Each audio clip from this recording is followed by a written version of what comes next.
விருஷக லக்னத்துக்கான தெய்வம் வழிபாட்டு முறை எனக்கு இருக்குங்க. நான் அப்படிதான் அடி வாங்கிட்டு இருக்கேன். என்னால் வந்து அந்த விஷயத்தை சக்ஸஸ் பண்ண முடியல. நான் எவ்வளோ போராடுறேன், என்கிட்ட யாருமே உண்மை, நான் மட்டும் உண்மையாக இருக்கேன், எனக்கு எவனுமே உண்மையாக இருக்க மாட்டேங்கிறான் அப்படிலாம் சொல்லுவாங்க. அது நீங்கள் புரிஞ்சுக்கலன்னு அர்த்தம். புரிஞ்சுக்கிற அளவுக்கு உங்கள் மைண்டு அந்த அளவுக்கு இல்லை அப்படிங்கிறது அர்த்தம்.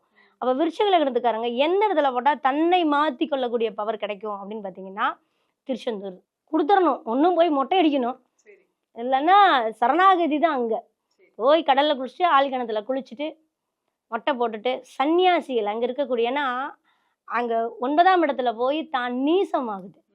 அப்போது அந்த வஸ்திரதானம், அன்னதானம், சொர்ணதானம்ங்கிற மாதிரி அதெல்லாம் வந்து அங்கே இருக்கிற ஒரு சன்னியாசிகளுக்கு கொடுத்துட்டு முழுக்க அந்த இடத்துல சரணாகதி அடைஞ்சு ஒரு நாள் இருந்துட்டு வந்தாங்க அப்படின்னா, அது பௌர்ணமி அன்னைக்கெல்லாம் போயிருந்தது.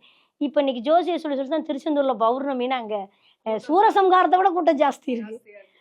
அதெல்லாம் ஜோசியர்கள் பண்ண வேலை அந்த மாதிரி. ஆனால் அந்த அளவுக்கு சிறப்பும் இருக்கு. பௌர்ணமி அன்னைக்கு திருச்செந்தூர் போய் ஒரு நாள் ஸ்டே பண்ணிட்டு, பௌர்ணமி அன்னைக்கு ஸ்டே பண்ணிட்டு கடலில் குளிச்சுட்டு, ஒரு சிலர் மொட்டை அடிக்கிறதா அடிச்சுட்டு, ஏன்னா கருமாக்கள் அதிகமாக இருக்குது, அல்லது நான் ஒரு வேண்டுதல் ரொம்ப டெத்தாக வைக்கணும்னா மொட்டை அடிக்கிறேன்னு வேண்டிட்டு வந்துட்டாங்கன்னா அந்த காரியம் நடந்ததுக்கப்புறம் போய் மொட்டை அடிச்சுட்டு வந்துடலாம். இதெல்லாம் வேண்டுதல் அப்படியே பழிக்கிறடா திருச்செந்தூர் தான்.